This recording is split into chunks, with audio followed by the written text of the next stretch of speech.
श्रोताओ, Tokyo Olympic के रोज नामचे में आपका स्वागत है। मैं हूं दीपेंद्र सिवाच। नमस्कार।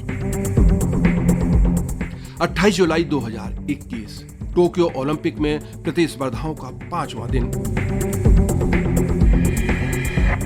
ओलंपिक खेल आयोजन खेलों का सबसे बड़ा मंच है, जिसमें प्रतिभाग करने और पदक जीतने के लिए खिलाड़ी दिन रात परिश्रम करते हैं। उनके परिश्रम के पीछे एक ही मोटिवेशन होता है, ओलंपिक में एक पदक जीतने का सपना।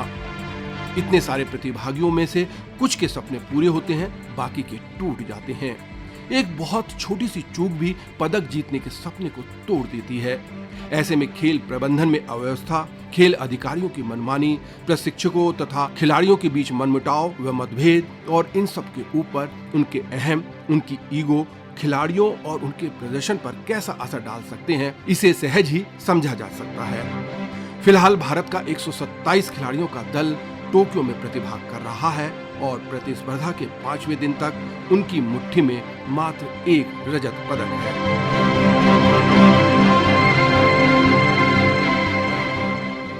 कल के दिन की एक खराब शुरुआत हुई। महिला हॉकी टीम अपने पूल का तीसरा मैच वर्तमान चैंपियन ग्रेट ब्रिटेन के विरुद्ध खेल रही थी। ये मैच भारतीय लड़कियां 1-4 से हार गईं। भारतीय महिला टीम की ये लगातार तीसरी हार थी और अपने पूल में वे 5वें स्थान पर हैं। अब नॉकआउट में पहुंचना आगे के उनके 2 मैचों के साथ साथ बाकी टीमों के मैचों पर भी निर्भर करेगा, क्योंकि दोनों पूल से प्रथम 4 स्थानों पर आने वाली टीमें क्वार्टर फाइनल के लिए प्रवेश करेंगी। कल से तीरंदाजी की व्यक्तिगत स्पर्धाएं शुरू हुईं। तरुणदीप राय ने अपने अभियान की शुरुआत जीत के साथ की। उन्होंने पहले राउंड में यूक्रेन के हनबिल ओलेस्की को 6-4 से हराया, पर अगले ही मैच में वे हार गए।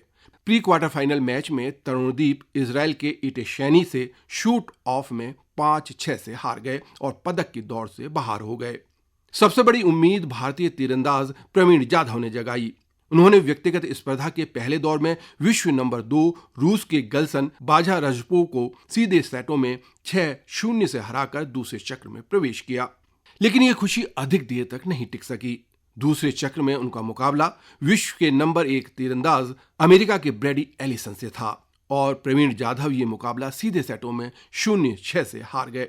पदक की एक और उम्मीद दरक गई। तीरंदाजी में तीसरी भारतीय प्रतिभागी दीपिका कुमारी थी।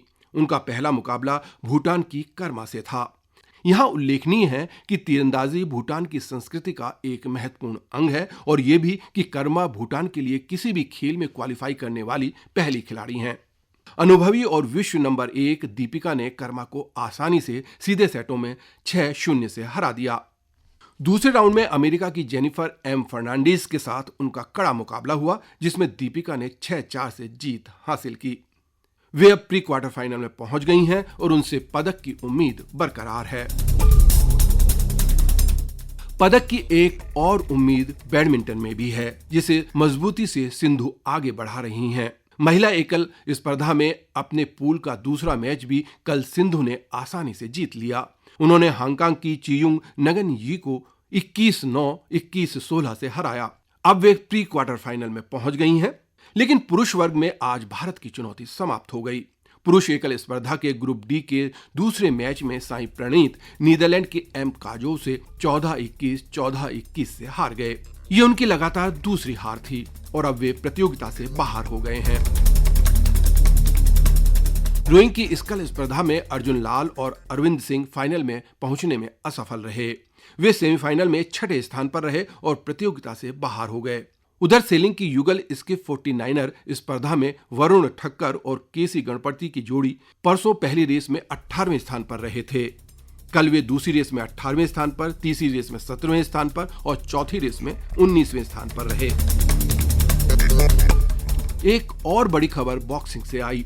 बॉक्सिंग में मिडिलवेट वर्ग में वर्तमान एशियाई चैंपियन और विश्व नंबर 8 पूजा रानी ने अल्जीरिया की 20 वर्षीय इचराक चैप को आसानी से 5-0 से हराकर अगले दौर में प्रवेश किया।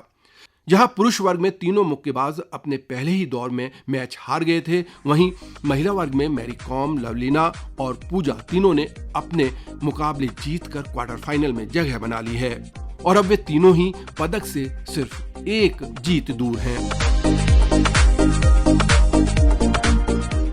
और टोक्यो ओलंपिक से खबर है कि अमेरिका की कैटी लेडेकिन ने 1500 मीटर फ्री स्टाइल में अपना पहला स्वर्ण पदक जीता। उधर तैराकी की 4 गुना 200 मीटर फ्री स्टाइल स्पर्धा टॉम डीन और डंकन स्कॉट की अगुवाई वाली ब्रिटेन की टीम ने 6 मिनट 58.58 सेकंड में जीत ली है। वे 0.03 सेकंड से विश्व रिकॉर्ड बनाने से चूक गए। रूस ने रजत पदक और ऑस्ट्रेलिया ने कांस्य पदक जीता। टेनिस में शीर्ष खिलाड़ियों के हारने का सिलसिला लगातार बना हुआ है।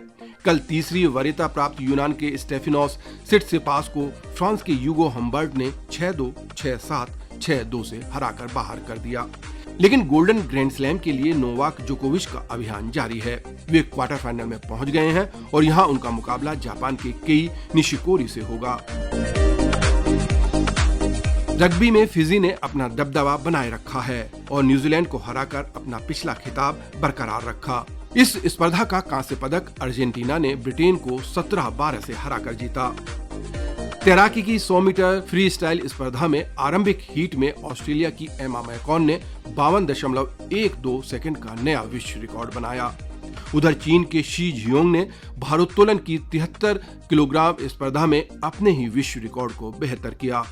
उन्होंने स्नैच में 166 और क्लीन एंड जर्क में 198 किलो भार उठाकर कुल 364 किलोग्राम भार उठाया। और अब बात पदक तालिका की। कल खेल समाप्ति तक पदक तालिका में जापान 12 स्वर्ण पदकों सहित 21 पदक जीतकर पहले स्थान पर, चीन 11 स्वर्ण सहित कुल 25 पदक लेकर दूसरे स्थान पर और अमेरिका 10 स्वर्ण पदक सहित कुल 30 पदक जीतकर तीसरे स्थान पर है। भारत 1 पदक के साथ पदक तालिका में इस समय 42वें स्थान पर है।